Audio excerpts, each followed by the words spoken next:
Hi everyone, this is Diana Beringer, and I will be giving you a strategic overview of Edgar Snyder and Associates.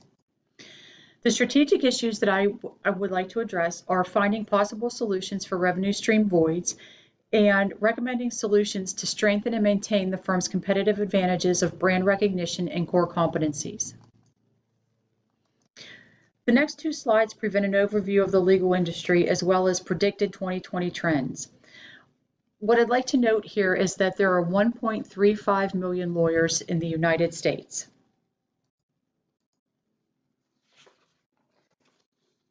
So next, I'd like to address the personal injury landscape. So what is meant by personal injury? Personal injury claims are tort claims that have two basic issues, liability and damages. In other words, was the other party responsible for the injuries or damages sustained, and what is the nature and extent of those damages or injuries? If liability is found, compensation will be awarded to the injured party. And just to give you an example, personal injury can include slip and falls, auto accidents, medical malpractice, and workers' compensation, among many others. So how does personal injury differ from other areas of practice? The main difference lies in how a firm earns its revenues. Most firms bill clients on an hourly basis and send out monthly invoices for the hours worked. Personal injury lawyers work on contingency fee basis and only receive a fee if they settle a client's case. The client pays nothing out of pocket.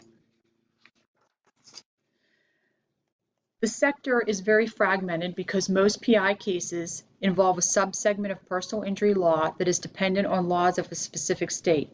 Also, firms are prohibited from issuing stock on the public market, which prevents any one firm from dominating a segment of the market. So of note, I would like to point out that only 5 to 7% of the 1.35 million lawyers in the US are personal injury lawyers, a very small percentage.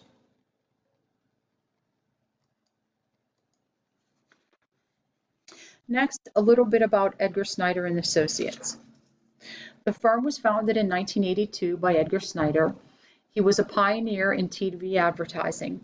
The firm has satellite offices in Erie, Altoona, Ebensburg, and Johnstown, and has approximately 140 employees. The firm truly is dedicated to helping injury victims work through the nuances of dealing with insurance companies. I've outlined on this slide some of the specific services provided by ESA attorneys during their representation of personal injury victims. This next slide shows ESA's direct competitors. As the grid above indicates, ESA's competition varies in firm size as well as location. Bordas & Bordas, Pond Lehocky, and Chafin Luana all operate offices outside of Western PA. I would like to point out I have insurance companies listed on here because we do consider them competition in the sense that they generally try to persuade clients to settle their claims without the assistance of an attorney. The missions and core values of ESA's competition are very similar. They all define what the firms value in terms of clients, community, and culture, and how their business should be conducted. On the next two slides, I've identified those factors from the Pestel analysis that most significantly affect ESA. They are the political, economic, and technological factors. The political environment can have a major impact on personal injury firms, especially when it comes to limiting the amount of damages that can be awarded to a plaintiff and the elimination of contingency fees. Either one of these political issues will affect ESA's ability to be profitable. Clearly, if damages are limited, ESA's revenue stream will be limited, and if contingency fees are eliminated, the firm will most likely see a decline in the number of new cases it receives, as the contingency fee arrangement permits victims with little or no money to seek justice in the courts because ESA bears the financial risk. The economic factors affecting ESA are fee competition, increasing rates for advanced client costs, and COVID-19. Advanced client costs are expenses advanced by law firms on a client's behalf that are necessary to prove damages and move the case through the court system. With so much competition, contingency fees went from being an average of 33.33% to 40%, down to 25%. In addition, the rates that are being charged by doctors for narrative reports, by expert witnesses, by medical records copying services all keep rising. What this means is that the client receives less settlement funds. However, at times, ESA will write off some client funds, putting more money into the client's pocket. Finally, COVID-19. In the current economic downturn, clients may want to settle their case for amounts in excess of its value, or they may jump at the gun and settle the case for less than its value. Either way, this will affect ESA's cash flows and revenues. The third factor that currently affects ESA's ability to remain competitive are advances in technology.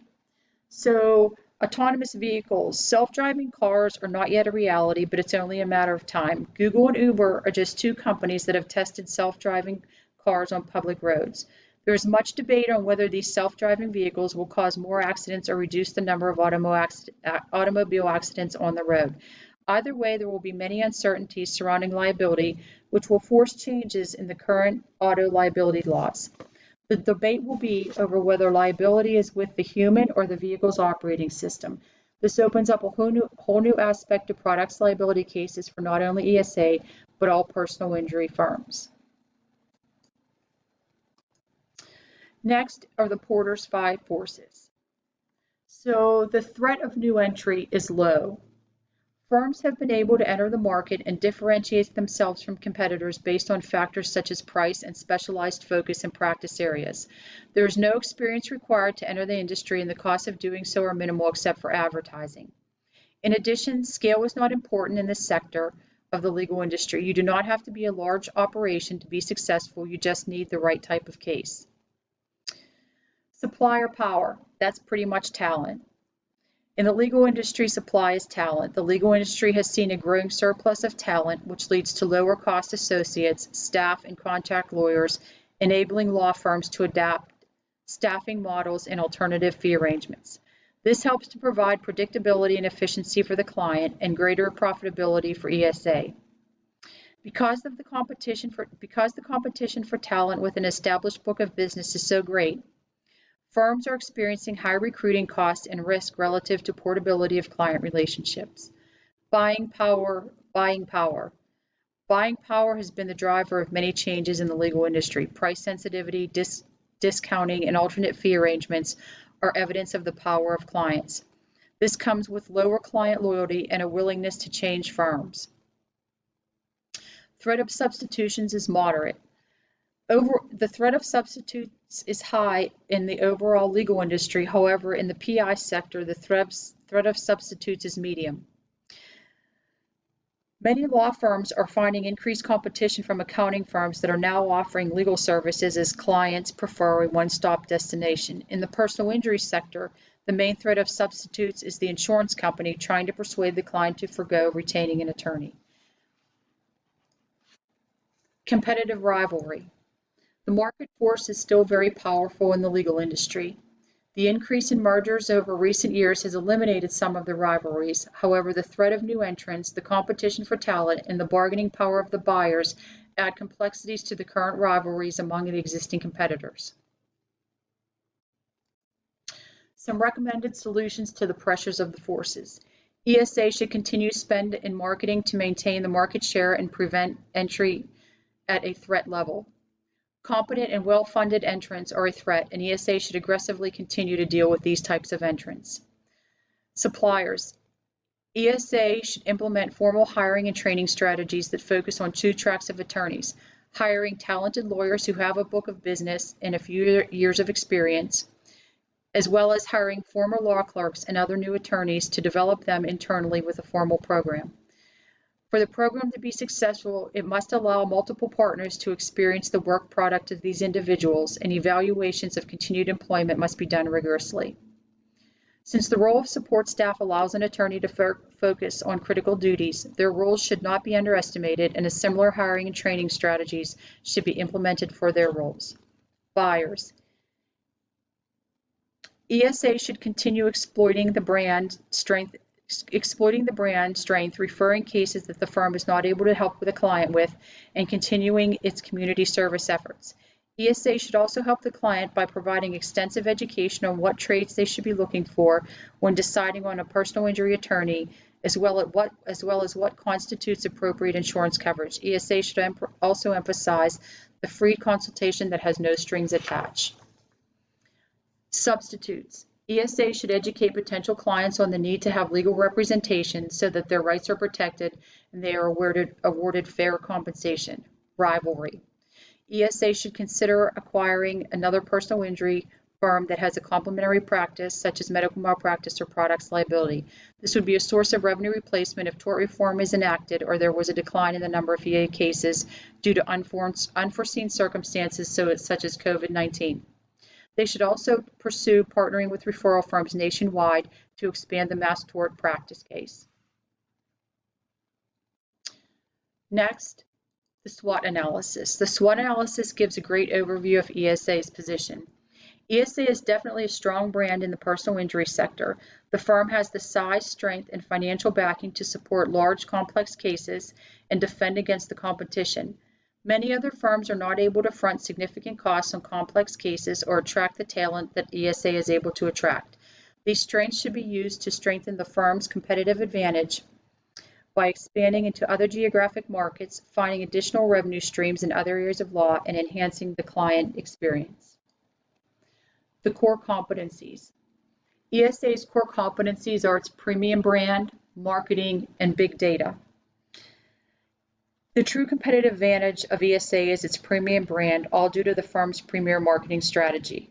The ESA brand is what makes the telephone ring, entices clients to choose our firm over the competition, and attracts the top talent.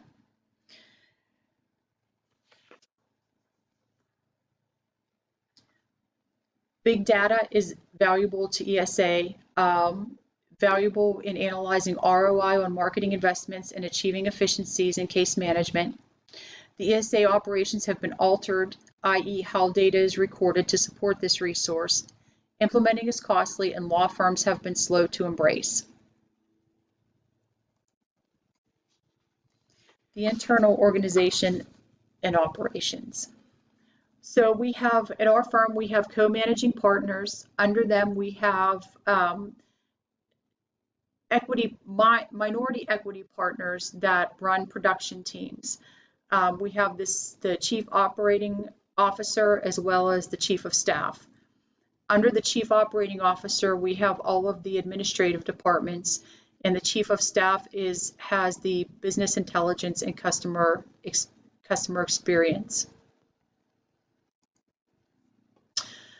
Edgar Snyder and Associates is a privately owned company, and I'm unable to share detailed financial information about the firm. Below is some limited financial information that's not going to be very helpful, so I do apologize. The firm's two largest spends are in marketing and personnel. The firm's current revenue stream comes from personal injury. And there are also workers' compensation, employment law, and Social Security units within the firm.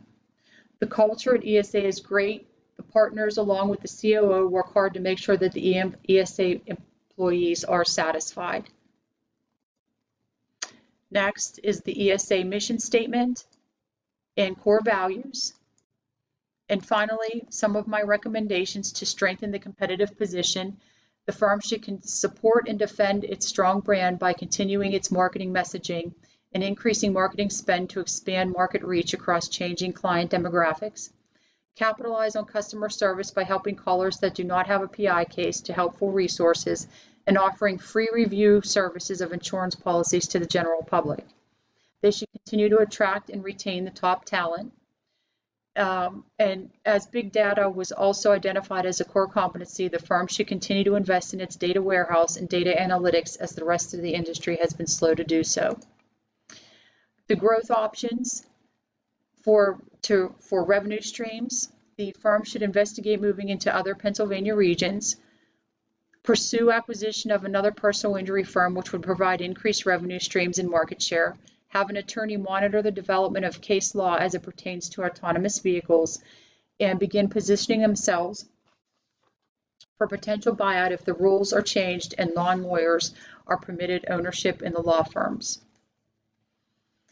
That's my presentation, and I just want to thank you for watching and wish you the best of luck in the future.